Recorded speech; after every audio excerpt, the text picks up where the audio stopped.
Hello, everybody, and welcome to Norm, the Cheers podcast that always starts 1.5 seconds earlier than Dave thinks it's going to. I so appreciate the attempted countdown Dave does every week. I don't know if you ever see it, but here's how it goes.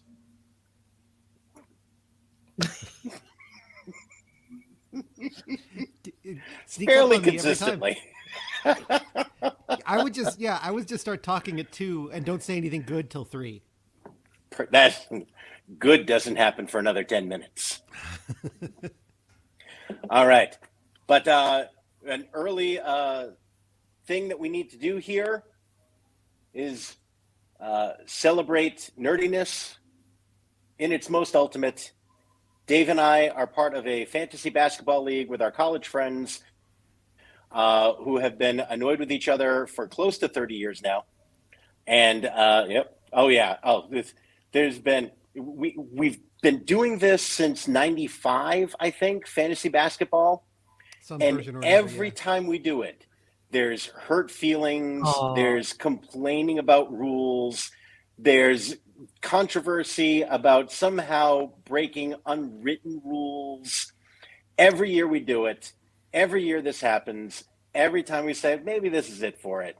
And it's never ending. Dave won this year's, and here's what he wins. The Golden Donut, ladies and gentlemen. Our championship belt. This will be wrapped around Dave's waist as soon as we can actually see each other in person again. Dave, you're victorious. How do you feel? If you don't think I'm not going to wear that to the Whole Foods, you are sadly mistaken. I only make a couple of outings a week these days, but I will be adorned with the belt at all of them. Dog park, grocery store, hardware store. They're all getting full eyefuls of this majestic title. I'm going to strive to be a people's champion. I'm going to try to honor the weight that's been placed upon me, because this is huge. I have a child and I'm married, but this is the greatest moment of my adult life. Oh, good Lord. It's a nice belt. Like I spent too much time researching belts to find this one, because we used to do this thing like we used to be. I think we had some money riding on it, and then it went from money to, we called it the Golden Donut somehow. I don't know how that started, but we started calling it the Golden Donut, and then the Golden Donut became we each just had to pick something. We had to figure out a gift for the winner and send that to them, which was fun. And then it started to become a lot of pressure. Like you had to come up with something creative, and we all started running out of ideas. And then I had the idea of, what if we actually made a belt, and you have a championship belt and you get to hand it off. And so that is what we are doing now. I will say the peak gift giving moment was, I think, when you received a cameo from one Tito Santana. I sent that to Oren. That's right. You sent the Tito Santana cameo. That was, yes. I think, the highest point of tribute paid. It was pretty great.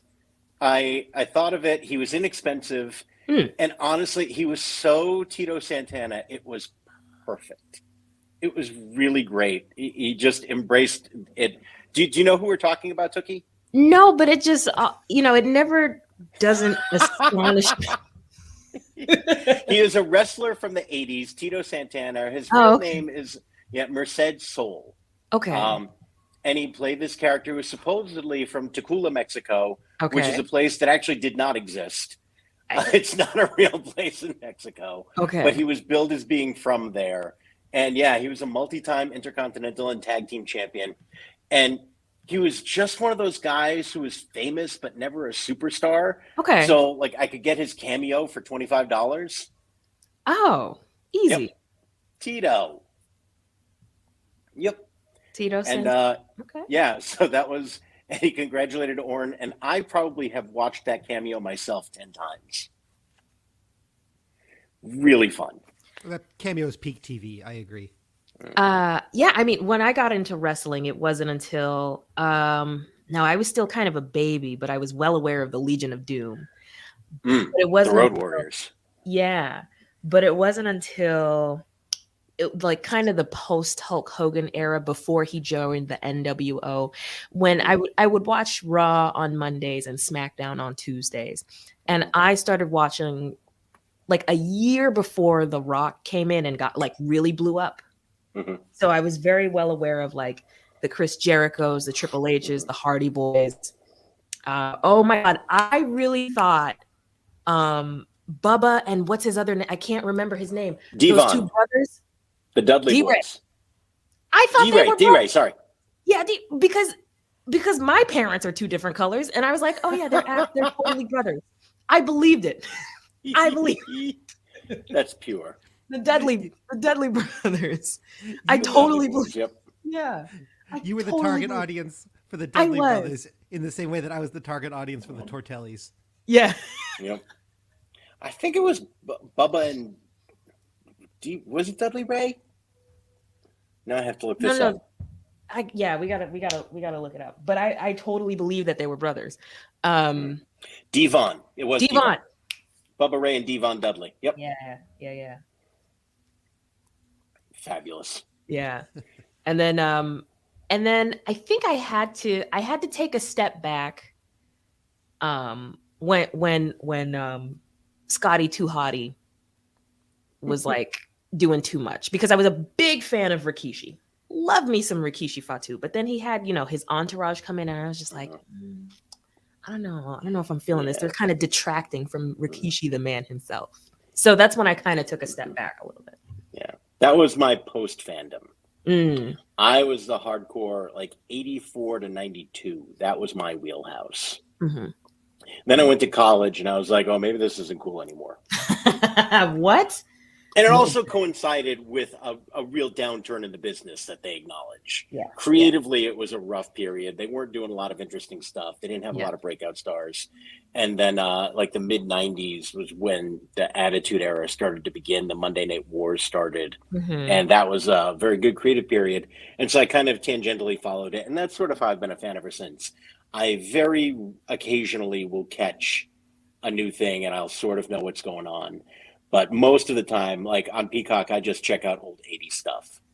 Fair. Which is silly because I totally acknowledge that artistically, athletically, it is a lesser product. That old 80s stuff. Yeah. It's undeniable. Yeah. I mean, simply because they used to, so much of it just didn't make any logical sense.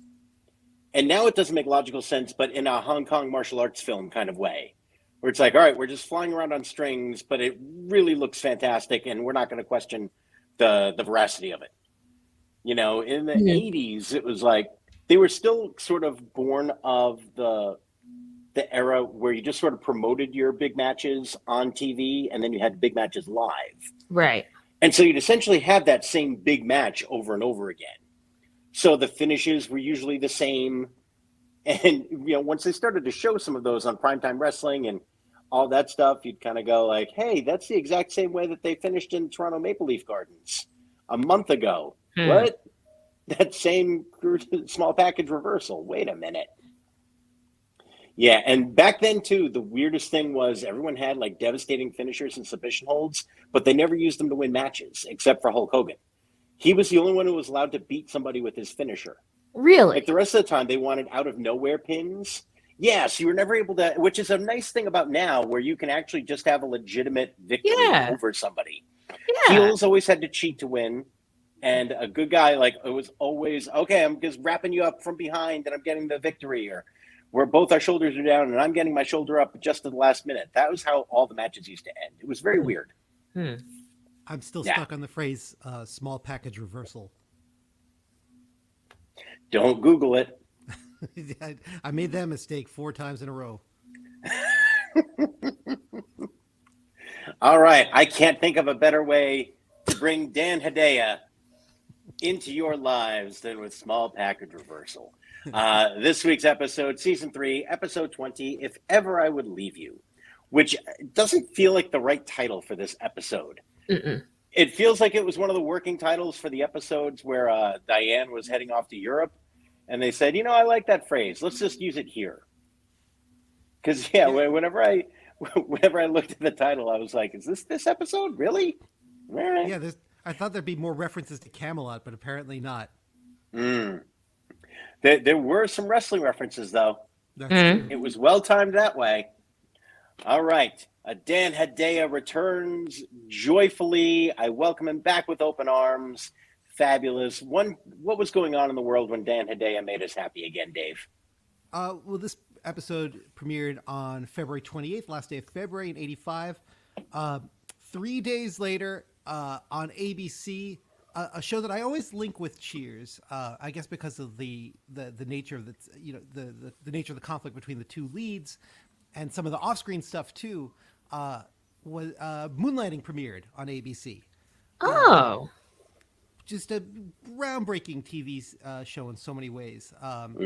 Obviously, resuscitated Sybil Shepherd's career and set Bruce Willis off on the path that he still follows to this day.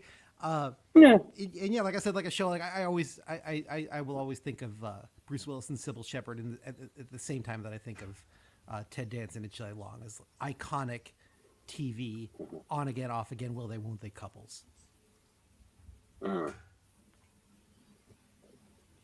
First season of Moonlighting is very, very good.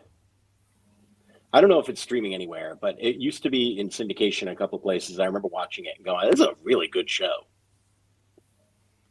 The writing is really incredible. It really is something that I think sets that show apart. And I remember watching it as a kid, only getting maybe a third of it, but also recognizing that this was something like this had that like mark of what I would later determine to be quality. Where you go like, oh, there's some effort being put into this, and it's not, not to denigrate like Different Strokes, but Different Strokes followed a pretty like formulaic pattern. Facts of Life followed a pretty formulaic pattern. This show like consistently broke patterns all the time, which was really interesting. how is Sybil? Did you ever watch Moonlighting, Tookie? No, but I'm aware of it. But I do wonder how Sybil Shepherd is doing now, because I feel like the times that I would see her or see her name, it was always attached to like some sort of crazy lady trope role of some sort. Some kind of. She did get a bit of a crazy lady reputation. Yeah. But she had 2 hit TV shows. But she did have 2 hit TV shows. No, Dave, I didn't hear you. I was just going to say, it seems like both leads of Moonlighting definitely got the difficult star tag attached to them. Yeah. Bruce Willis kind of grew into it, and Sybil Shepherd, I think, had a lot of pressure on her right from the outset to kind of carry the show. So I think some of that has lingered with her, unfortunately. I, for the record, did not care for The Fifth Same. Hated that movie. Just putting it out there. Oh, Yep. The Fifth Element is love. Anyway. Yeah. Bruce Willis has an interesting career because people still think of him as a movie star. And I can't think of a movie he's done that hasn't gone straight to video in like 10 years. And honestly, I think he's still going straight to DVD, and who watches DVDs anymore? His movies aren't even going to Netflix or streaming or Prime. You're right. Oof. Yeah, every once in a while, just kind of like Bruce Willis will pop up for some reason, something. It's like he's in some movie with some soap opera star that you don't know of. The last time I saw his face in a theater, I think this was when we had hope a little bit for the end of the pandemic tunnel. And he was in a trailer for some movie featuring Sway. I don't know if you're familiar with the former MTV VJ / radio personality Sway from Sway. I'm not. Yeah. If you see the head wrap, you'd know. Oh. But yeah, he's like, I don't know. He's some sort of like, Bruce Willis is playing some sort of nurse who goes rogue and saves people and then ends up on all the media outlets and blah, blah, blah. Yep. It was weird. Oh, you know what? Yeah, the last thing of his that I think was in the theater was Death Wish. the remake. Why? He did a remake of Death Wish because there's a whole right-wing group that really wants to see that movie remade. Oh yeah. Oh yeah. I hate it Death here. Wish. But you know where you love it? Where everybody knows your name. What was going on in this week's Cold Open, Tookie? Oh, real quick before we start, Mhm. happy 100th. We're gonna round up to Betty White. Mm. And huge shout out to Maya Angelou, who is the first Black person and first Black woman to appear on U.S. currency because she now has a quarter. There's a Maya Angelou Yay! quarter. That simultaneously makes me happy and sad because Harriet Tubman was supposed to be on U.S. currency Yeah. a while ago. Yeah. That was supposed to have happened Yeah. over Andrew Jackson. But we got Maya right now. Yeah. Yeah, but I'm So definitely we'll take it. I'm definitely gonna frame a Tubman 20 when I get my hands on one. If it happens. If it happens. If it happens, I'm gonna hang one in a frame. Okay, so cold open. Frasier enters into the bar and he says, "Diane, are you ready? It's time for the sorrow and the pity." And Sam says, "Oh, you two are going straight home to bed?" Diane says, "Oh, you know it's a movie." And Frasier says, "It's not just a movie. It's the final feature in the Human Brutality Film Festival," which too many conferences. 80s were a wild time. Too many conferences, Frasier. And Sam says, Norm says to Sam, "When's Coach going to get back from visiting his sister?" He said, "Well, he'll be back. He'll be in Minnesota at least another week." And Cliff asks, "Is his sister anything like the coach?" To which Sam replies, "Let me put it this way. He asked her to pick him up at the airport. She thought he meant Boston Airport, so she drove all the way here to pick him up. Fortunately, that's what he meant."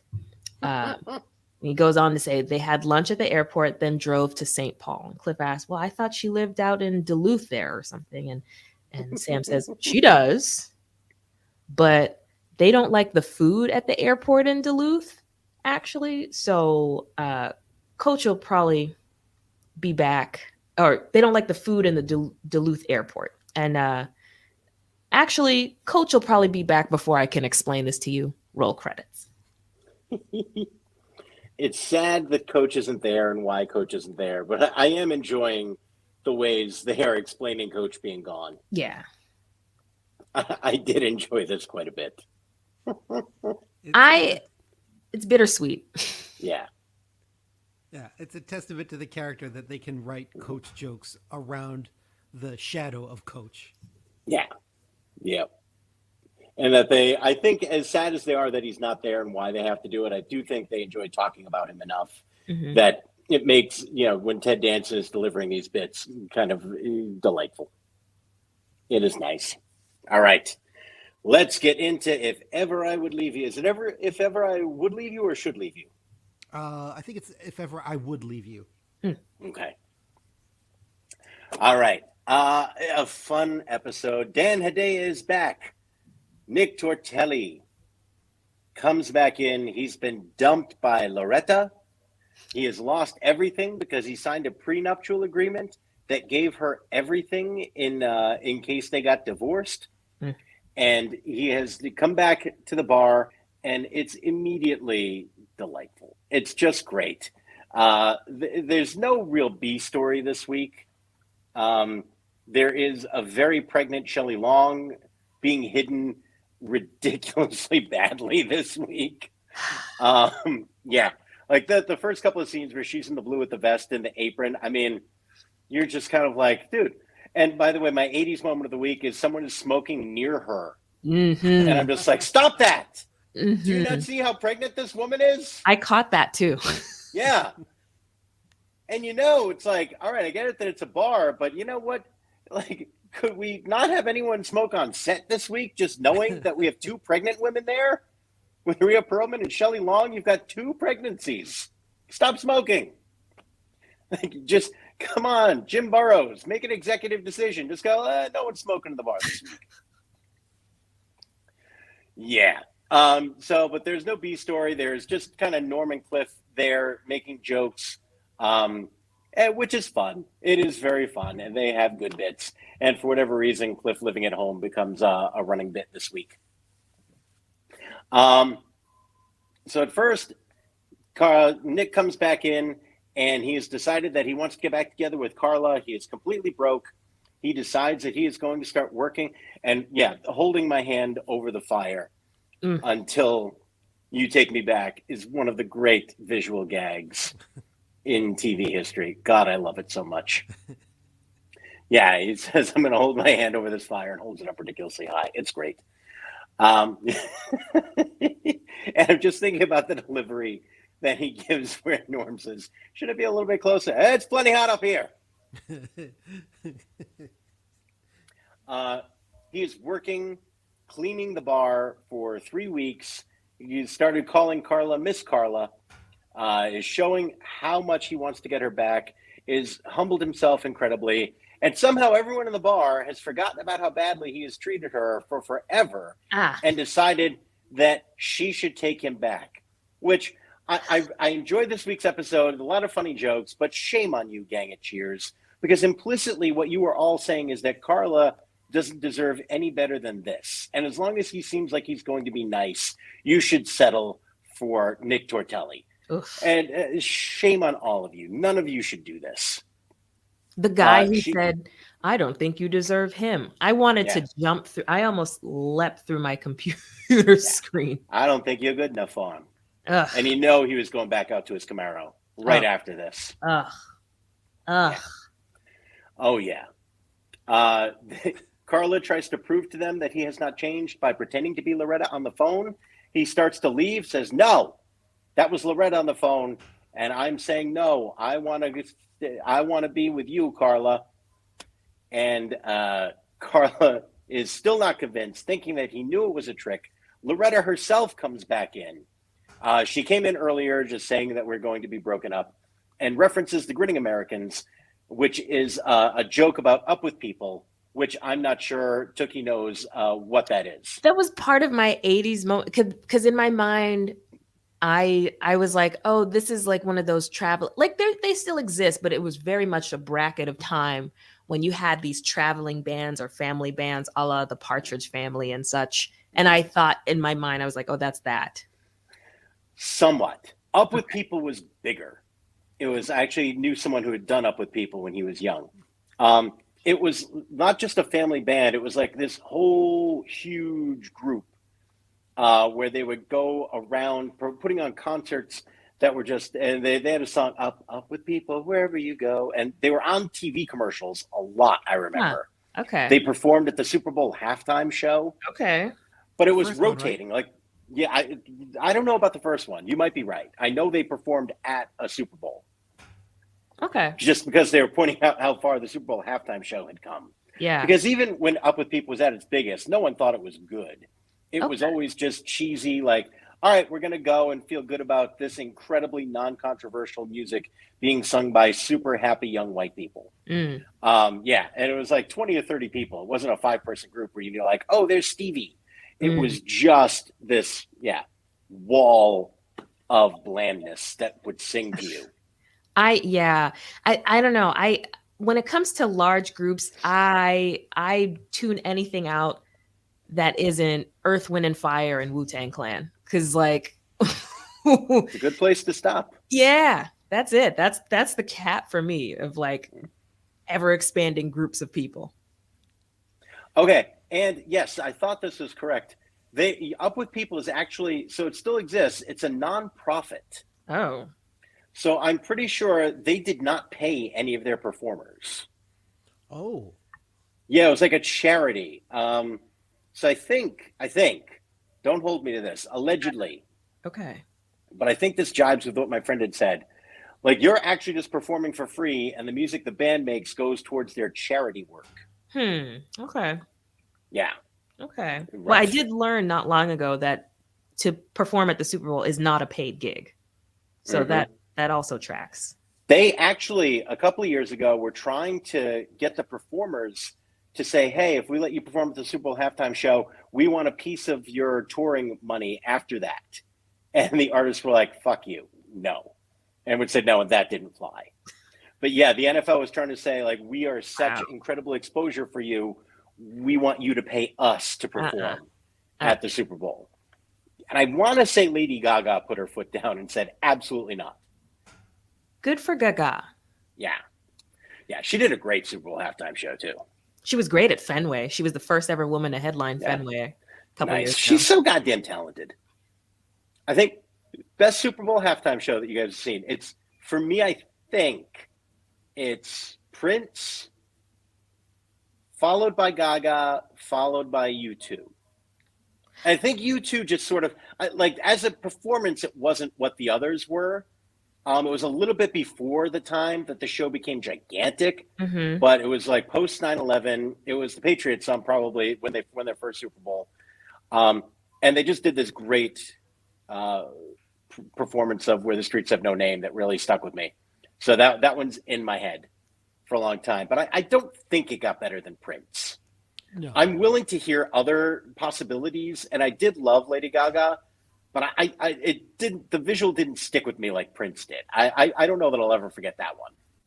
Oh, they play it at the screen. I know I'm not supposed to. You have to sign things and they take your phone away at Paisley Park. But at the end of the tour, there's like a massive screen at the end that shows his most iconic performances. And the Super Bowl performance is like on the biggest screen. Yeah. But I have to say, another iconic performance for me, as not even like a massive fan, but I loved her Teenage Dream era. Katy Perry's Super Bowl performance with legendary icon Left Shark and Missy Elliott coming out on a giant robotic tiger, because I'm a huge Missy Elliott stan. So strong.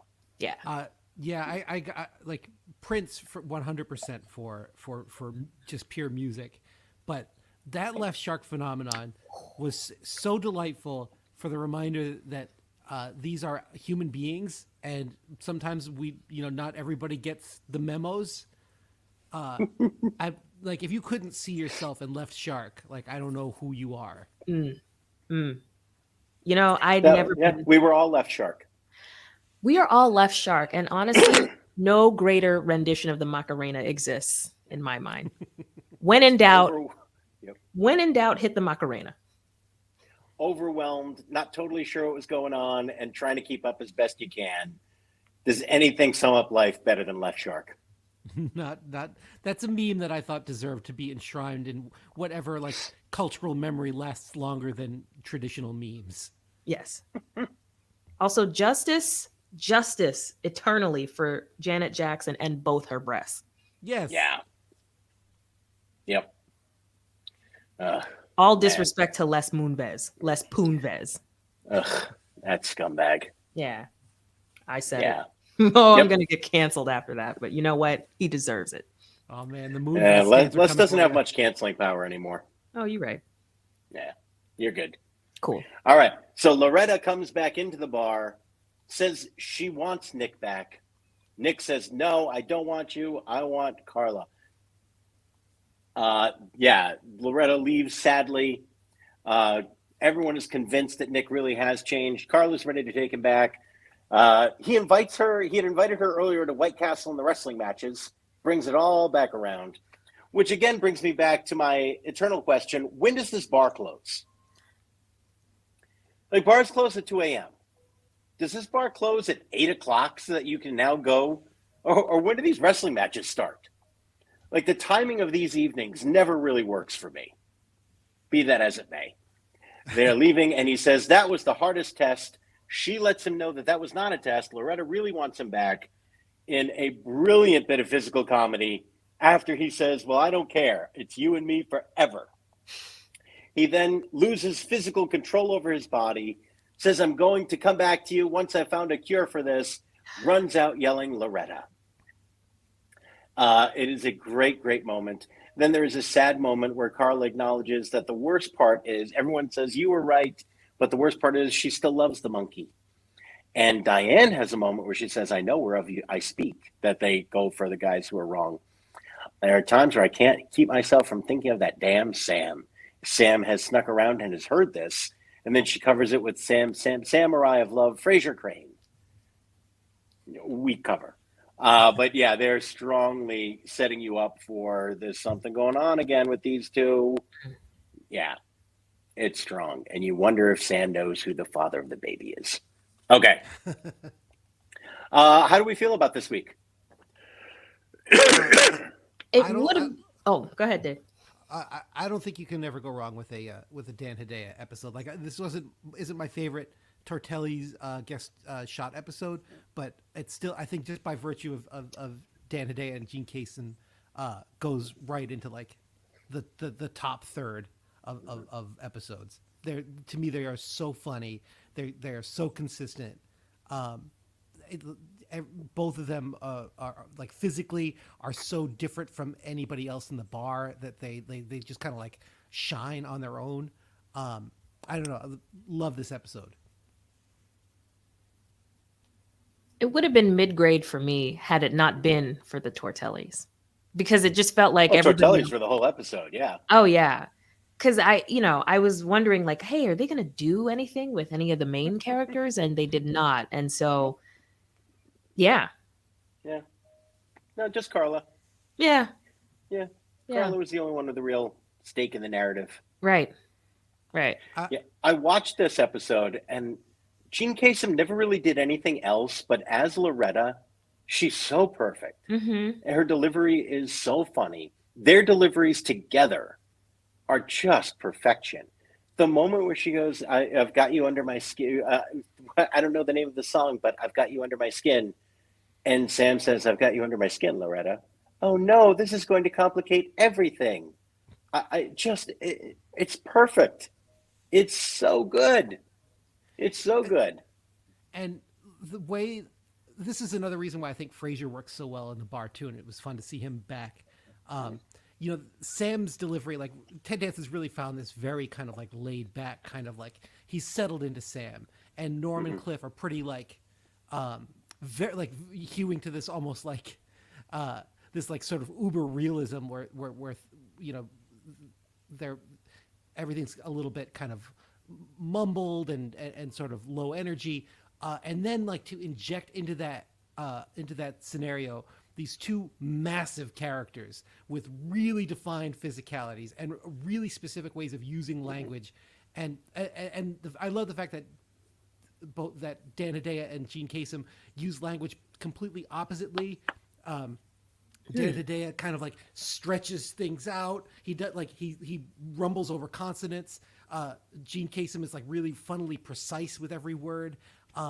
They just it's like adding color to a very sort of like brown landscape. All of a sudden, like things they just like pop on the show. It is.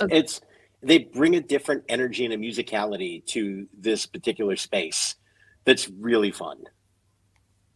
I would not think to describe it as a musicality, but I like that. Yeah. I just think of their rhythms being very different from the rest of the cast. Mm-hmm. And they do. Like their voices sound very different. Their deliveries sound very different. Just the way that they hit a punch is different from the way the rest of them do it. My joke of the week is just the way that Dan Hedaya says, I would rather crawl across the floor to that you cleaned on rather than one that Carla cleaned on that didn't come out too good, but you get the point. Which is, like, I'm sure not the way the writers thought it was going to get delivered. It is this weird, sloppy delivery, but it is so perfect. It is so funny. It is so specific to that character. I loved it so much.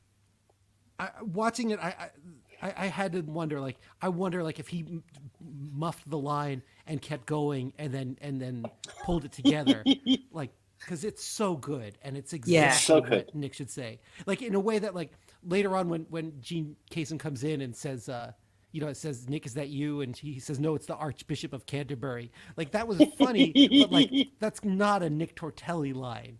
No. Like the Nick Tortelli line is you get what I'm saying. Yeah. Yeah, just really, really great. Your jokes of the week. Mine was when Loretta first enters or was it first or second? Well, upon entering the bar in that sailory dress getup. I mean, I was very much like, what in the Sailor Moon house mistress is happening with this outfit? But when she goes, "Oh, pardon me, common scrub person." I don't know why that cracked me up, but it did. It very much did. Yeah. Loretta, part of the elites. Mm-hmm. Dave, your joke of the week. I'll I'll go with Loretta too. When she comes back into the bar trying to get Nick back, and she's telling him that she can't stop thinking about him, and she says, "When I got back to the hotel, all I could think about was the way you used to make me pour amaretto into your chin dimple so I could sip it out." Ugh. Like that's an impossible sentence to say, and she says it in a way that makes it sound almost plausible. And So sincere. oh my god! And like I know Sam's got like the sort of like follow up punchline to it, and I think he's still actually laughing at the joke when he says it. Like it was, it's really really fun. I have so much to learn from this man. Yeah. So good. There was like Not even. there was like a sloppiness to like elements of this episode. Like sometimes like the camera kind of moved a little jerkily.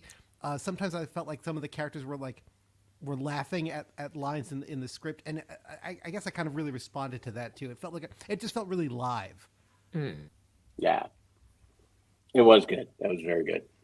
80s moment. I did my 80s moment. Dave, your 80s moment, and then Tookie's 80s moments. Oh my gosh. Yeah, I think I'm going to just echo what you said earlier. The idea that you could turn someone's romantic life over to a committee of spectators, that seemed like a really particularly 80s sitcom-y trope. The fact that that a room full of bar patrons could determine who you should be in love with or should have any say in that seemed like a particularly 80s trope. And I guess I kind of like that this episode sort of like turned that on its head a little bit by purposely doing instead of Carla and Nick having the conversation in the office where I thought they were going to go, they actually had it in public. So in a way, I think they were kind of like maybe having a little bit of fun with that convention. But yeah, I'll go with that. Yep. Tookie, your 80s moments. So I think we covered some smoking next to a pregnant woman. Why would you do that? At least in this day and age, though, like wine coolers were definitely still a thing, and we didn't harp on not drinking at certain points during pregnancy. So it explains why a lot of my friends are like this. Anyway, okay, so the singing tour groups we also covered because I feel like that again was like very much they were at their height of popularity within a certain time frame. A White Castle in Boston. That's not that. I don't know if they've ever even been in Boston. They've definitely been in the outskirts of Boston, but a White Castle in Boston proper doesn't feel accurate. I can't swear to it. I mean, the 80s Boston was a very different place. Yeah. When Norm calls Nick alley-oop, I feel like that's yeah. That It's is our second alley-oop reference. Yeah. In 2 weeks.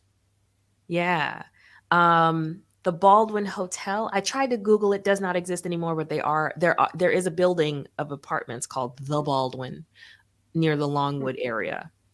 So I feel like, what if that's a hotel that maybe got converted? Who knows? And then something I had to Google just to make sure I wasn't crazy. Not necessarily an 80s moment, but Sam calling Logan the Boston airport. And I was like, is that because they couldn't license the name, or was that really something that didn't happen to the 80s? But I Googled it, and it's been the general whatever Logan, what's his face, Logan Airport. They named it in 1943. So I'm like, what even? Edward R. Logan, I believe. Yeah. I think that's just one of those things where if someone said Logan, you can't on TV use the nomenclature that we would necessarily use locally, simply because people on TV wouldn't get that. So you can't just say, like, we would all say we're going to Logan, and we all know what that means. Right. If you said we're going to Logan on TV, no one would know what that is. So you kind of have to say we're going to the airport.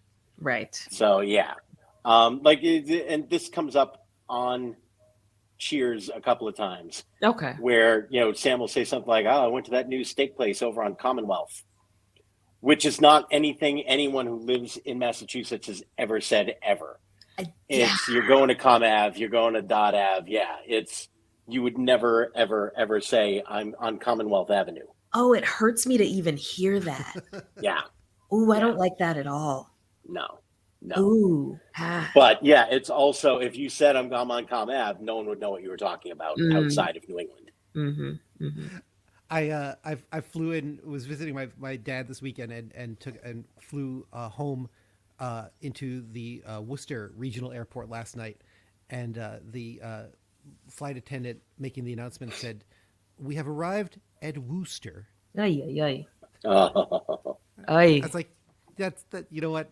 You don't even worry about it. Like, there's 2 flights a day here. You don't even have to learn how to pronounce it. Just go have fun.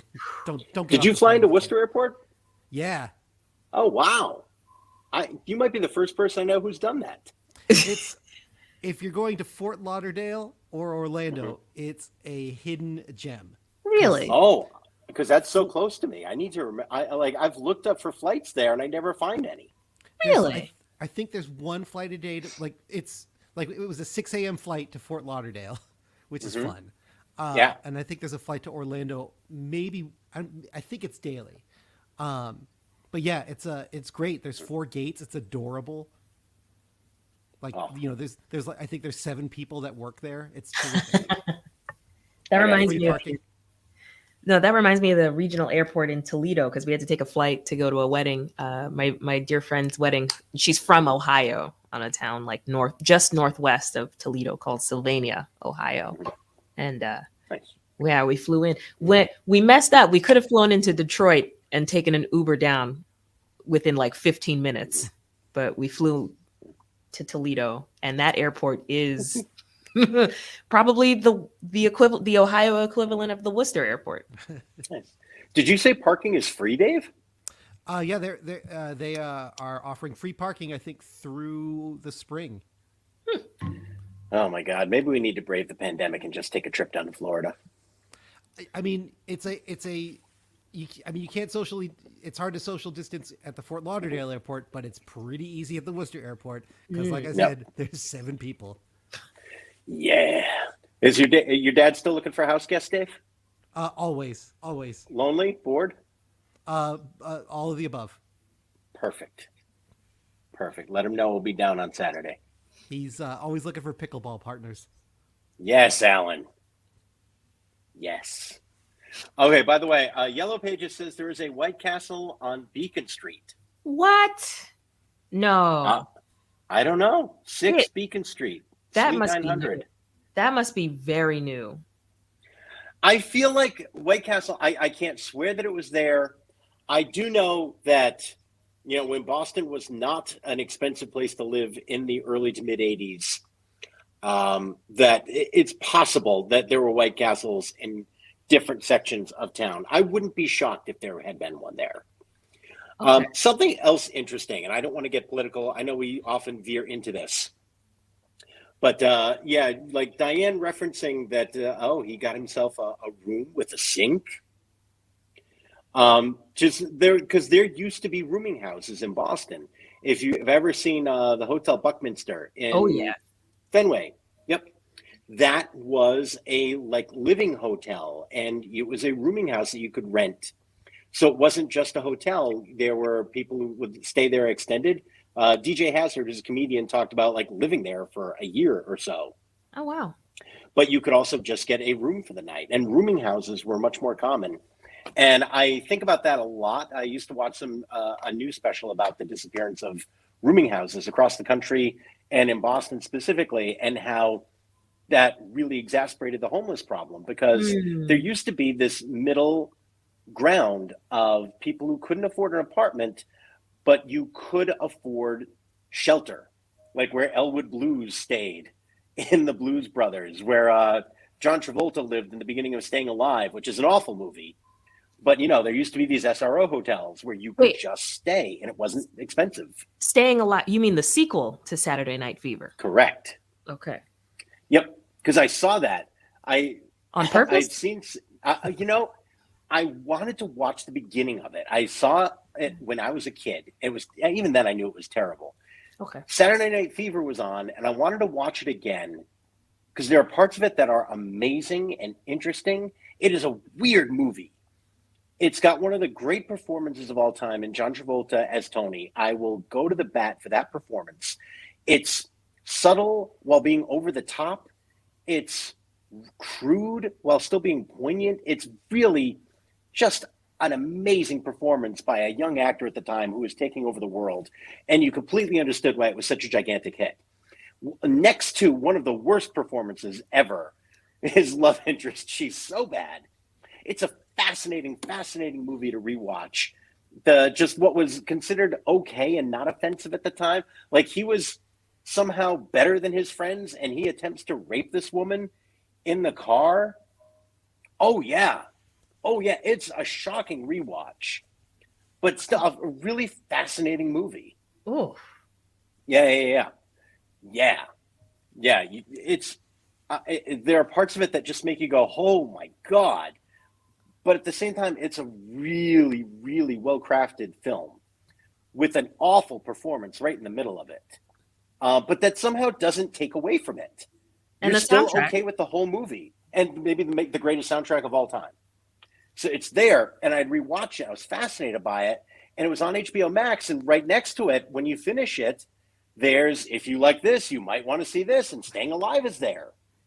And I watched the first 10 minutes of Staying Alive, and it's already terrible.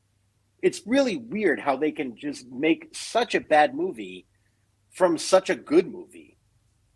But it is terrible. But I was really fascinated by New York in the 80s before it completely changed, and where it was where a lot of poor people went to try to become something.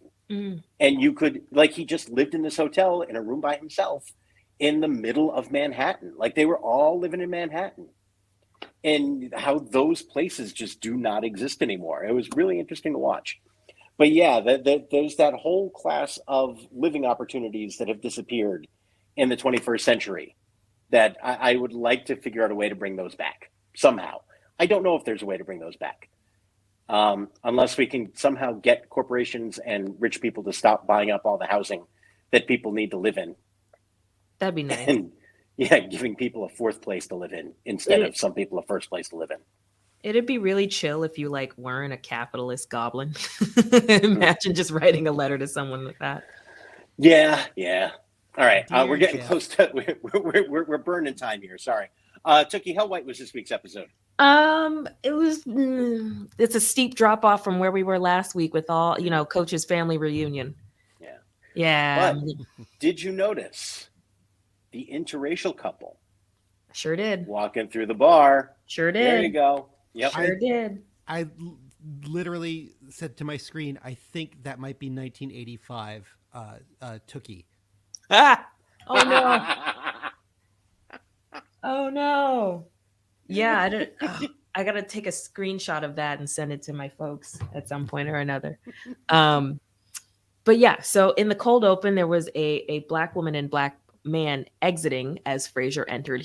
The man was very sharply dressed, by the way, but we never see him again. And he had this really nice blue blazer with this striped tie situation, real sharp. So by the Square House sign at the back of the bar behind Cliff, there was a man who resembled a neighbor I had when I was a child who was Latino, and I believe specifically Puerto Rican. Because my parents, before they moved to their bourgeois neighborhood now, way back in the day, when I first came to the US, we lived in a different neighborhood and it was a little bit more diverse. And he looked like him a lot, but I know that he also had either Italian or some sort of European roots because, in Puerto Rico and Latin America in general, there's a lot of admixture. So I counted him as Latino. And there was a black man walking in the hall by the phones. There was another black woman in the booth by the statue sitting with her friends. And I count them all for the first scene because it's a continuation of the cold open. And then there was a black man sitting by the piano in the second scene, like real cool, just like kind of smoking, real chill. Another black woman entered behind Loretta, and then a black man passed by Sam at the bar. He was like super quick, but then you saw him again towards the back of the bar. So in total, we had 1, 2, 3, 4, 5 people of color. Question, Tookie. Yes. I don't know if this is something I've just noticed recently. I don't know if this is something enduring. I don't know if I'm imagining this. Do you notice that the black extras are dressed much better Oh yeah. than the white extras? Have you Oh, that's my not my God. imagination, is it? No. Okay. Yeah. I mean, the wardrobe. They're all, like dressed great. Yeah. Oh yeah. Yeah, like every time I see a black extra, I'm like, he is wearing the bejesus out of that suit. The drip never stops. Yeah. It's eternal. Yeah, like the women just all look like elegant. I feel like, and it makes me wonder, I want to research like if the costumer was perhaps black and she was like, look, this is a very white show, but when we get black people on here, they're going to look amazing. Maybe. We got to look up on IMDb. Okay, but this is not my imagination. No. Okay. Some of those folks are dressed so well. And I'm like, my goodness. Like bar attire today, no matter what, it doesn't matter what race you are. Like bar attire today is just not what it used to be. A. And B, it's like there's also more, I guess, social acceptability of coming as you are in some places. Whereas I think in the time of Cheers, the cloud of respectability politics still loomed very heavily over the black community or over the black collective as a whole. And so it's, I'm on the outskirts, I guess, or the what do you want to call it? What's the word for that? I'm blanking en anglais today. But I think I'm the last bastion. The cusp? Yeah, like the cusp. Like I'm of that last batch of children who were very much told, like my grandmother especially was very much like, you have to be presentable. It's not just like, oh, wear clean underwear, but like you have to be presentable, like shoes shined, all of that, show your best self, especially because you don't want people thinking like you're dirty or something. You don't want to perpetuate these stereotypes. But now like people are way more relaxed about that and not I can't speak for everybody, but like respectability politics doesn't affect people in the same way. People are really eschewing that whole thing. Like, no, accept me as I am. I'm never going to wear my sleep bonnet outside the house. Yeah. Like if you see me outside in my bonnet, which I consider intimate apparel in a sense, something went wrong. Something went really, really wrong. But some women do, and like, cool, So it's I think part of it is very much like show up and show out. Yeah. Well put. All right, Sam, creepy quotient. Fairly low, aside from him admiring Nick's drinking the amaretto out of his chin dimple. Fairly low creepy week. I give him a 4.8 for lurking behind Diane. That's it. Even that. I mean, it's a bar. You had a pregnant lady. I got to get by her to get the booze. What am I doing? Like, it didn't even come across as lascivious. He was just there and getting stuff and working. And hey, she's talking about me. What happened? Yeah, he gets a couple extra points for nudging Carla back with Nick. Although he's probably like the least egregious of everybody in the bar, but he loses points for helping Nick, which I think is like genuinely uncreepy behavior, like helping somebody that down on their luck. But he's not the best boss necessarily. Yeah. He's somewhere in the threes for me this week. Yeah. Yep. All right. I want to give a shout out to Joke of the Week too. Shelley Long had a great line where Nick said also, she was at the Drooling Academy, which is so wrong and so funny and so well written and so wrong. But yeah, I really liked it both times. And then when she is offended by saying that she was tied down, I was briefly restrained. It was for my own safety after a reaction to a psychotropic drug, and it was only for a week and a half, I was told. And her delivery of that, some great deliveries in this week's episode. And that was one I just wanted to give a little love to, because she didn't get a lot to do this week, understandably. But yeah, really, really good. Yeah, she's reading behind the bar a lot right now. Yeah, well, there's only so much work a giant bow tie can do. Yeah. Look Yeah, up these here, last few look weeks up have been, here. these last few weeks have really made you go like, boy, Carla's got a point. Diane does not work much. All right. Any final thoughts on If Ever I Would Leave You? It's too bad the Tortelli spinoff never really went anywhere, because those two are fun, but I guess they're just more fun in the context of the relative normalcy of the other Cheers characters. Yeah, it's the Ropers, you know, they're great in bite-sized portions. I would love to, I got to figure out if the Tortellis is streaming anywhere. It's got to be on YouTube at least. Oh, at least. I'm curious. Morbidly so, or look that up. genuinely? No, like Morbidly. well, morbid, but I don't know. There's probably some gems to unearth in there. You know what is on YouTube? Tell me. The pilot episode of what was an attempt to make a TV series out of Coming to America. Really? Starring Tommy Davidson. I've heard about this. Yeah. Mm-hmm. I have heard about this. Wow. And is it any good? No, but it's on there. It's on there. They tried. This is something that I think is a testament to the talent of Eddie Murphy. They've tried a couple of times to turn some of his iconic movies into TV shows, and it did not work. They tried a few years back to make a Beverly Hills Cop TV show that he would guest star in, featuring his son as the young Axel Foley. Oh. Yeah. And that people were really excited about and did not go anywhere.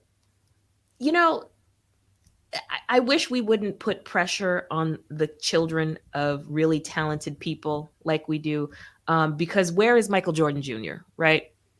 Let that man chill. Yeah. Well, this was not Eddie Murphy's son. It was an actor playing Axel Foley's son. Oh, God. Okay. I thought you meant that in earnest, because he's got 28 children. Yes, he does. I may have phrased it poorly. Oh. But no, it was an actor playing Axel Foley's child. Gotcha. Yep. Beverly Hills Cop, by the way, very fun rewatch. Still really good. Still really, really good. Thank God Sylvester Stallone dropped out.